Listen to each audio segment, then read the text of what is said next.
Debt isn't a problem, it's the business. Most people think debt is a personal mistake, but in this system, debt isn't the problem. Debt is the product. And it's the most profitable product in history. Because debt doesn't just take your money once, it takes your money again and again, month after month, year after year. And the crazy part is, it's sold like a solution. Need a car? Go into debt. Need a degree? Go into debt. Want a home? Go into debt. Emergency bill? Go into debt. And before you know it, your paycheck isn't yours anymore. It has owners. So today, I'm going to break down how debt became the most powerful money machine ever created, who makes billions from it, and how smart people escape the trap. Stay until the end, because once you understand this, you'll stop feeling guilty and you'll start making moves that protect your future. Let's start with the simple truth. Debt is not new. Humans have borrowed and lent for thousands of years. But modern debt is different because it's everywhere and it's packaged like a lifestyle. It's not just something you use in an emergency. It's something you're trained to depend on.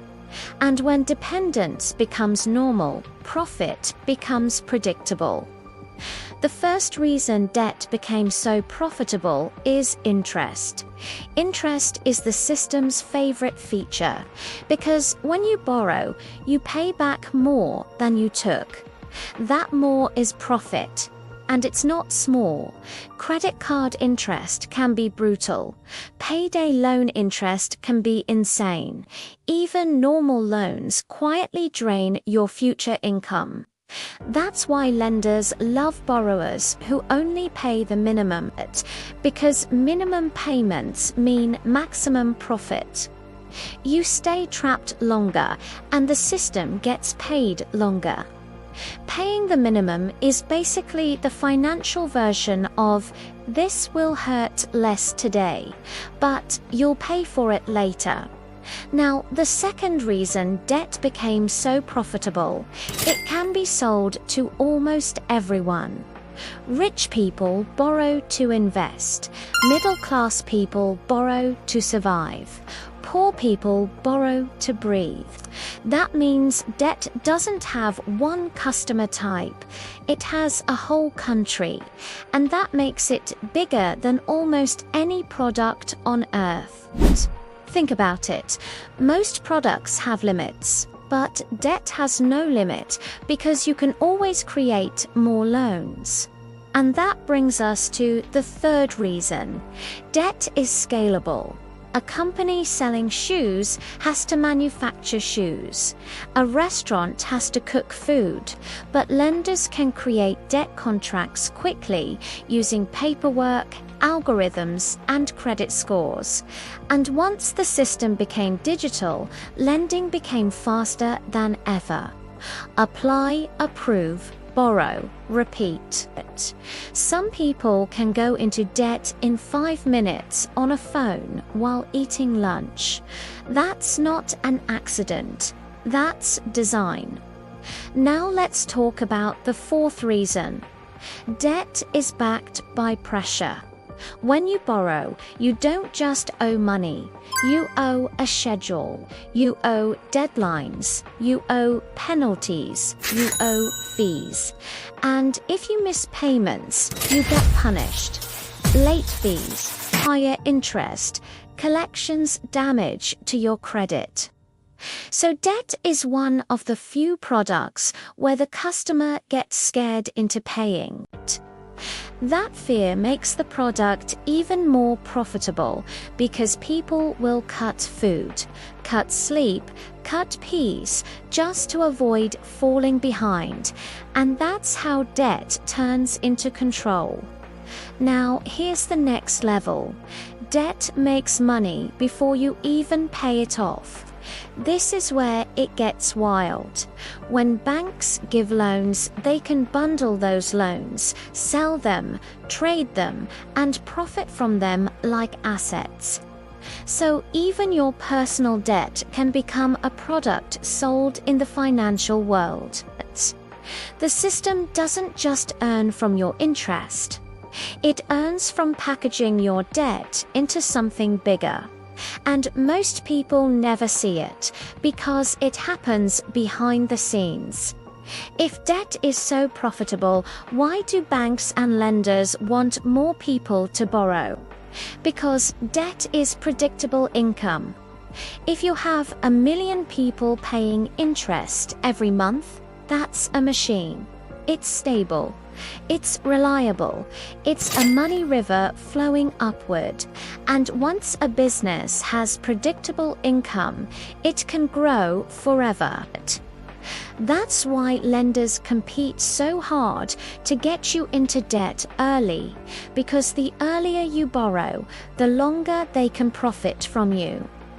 Now, let's talk about the biggest debt product of all time, mortgages.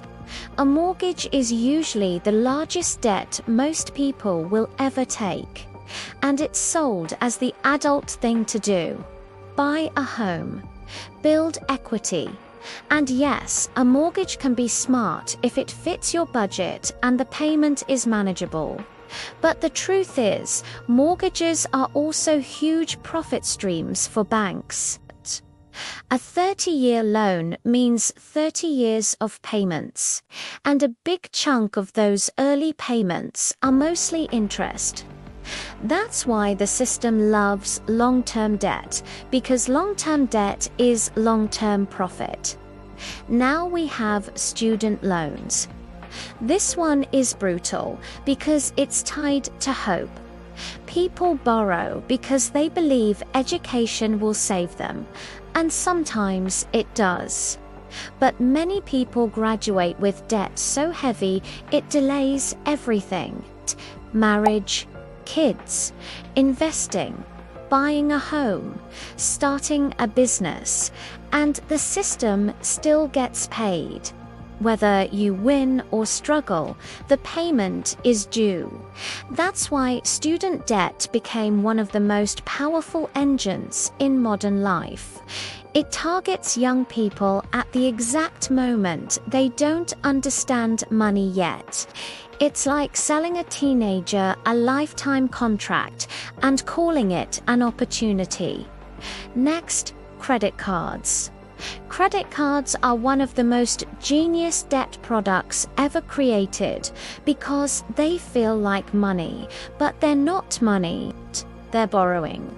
And the swipe is so easy, people don't feel the pain in the moment. The pain comes later, with interest, and credit card companies know it. That's why rewards exist. Points, cashback, travel miles. It feels like you're winning. But the real win is for them, because people overspend, carry balances, and pay interest. A reward is a tiny snack compared to the full meal they take through interest. Now, the scariest part. Consumer debt is now tied to emotions. People borrow when they feel behind. People borrow to look successful. People borrow to feel comfort. People borrow to escape stress. And lenders know it. That's why debt is marketed like freedom. Buy now, pay later.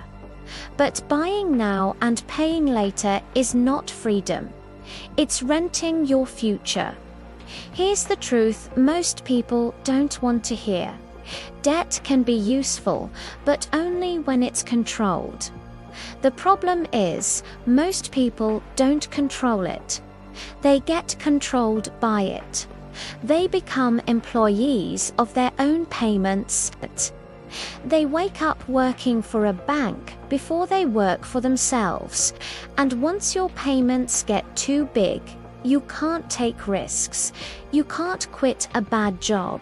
You can't start a business. You can't invest. you can't breathe. Debt doesn't just take money, it takes options. Now, let's make this practical.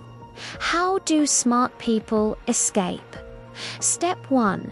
They stop using debt for lifestyle. They don't borrow to impress people. Step 2. They kill high-interest debt fast because it's poison. Step 3. They build an emergency fund so surprises don't turn into loans. Step 4. They increase income with real skills because higher income shortens debt time. And step 5, they invest because investing builds a future that debt can't steal. And here's the mindset shift. Stop thinking debt is normal. Debt is common, but common is not always smart. The system wants you to think payments are just part of life forever. But a wealthy life is built on ownership, not endless payments. So yes, debt became the most profitable product in history because it's scalable, it's predictable, and it's everywhere. And once you understand that, you stop blaming yourself for being weak. You realize you were targeted, trained, and sold a product. But the good news is, once you see it, you can break it. You can choose a smaller lifestyle today to buy a bigger future tomorrow. You can live below your means. You can build skills. You can build assets. And you can turn debt from a trap into something you control or avoid completely. If you want more money, truth, financial history, and wealth lessons in simple language, subscribe to Cashfree World and hit like so this reaches more people who need it. And comment below, what do you think traps people the most? Credit cards, student loans, or car payments?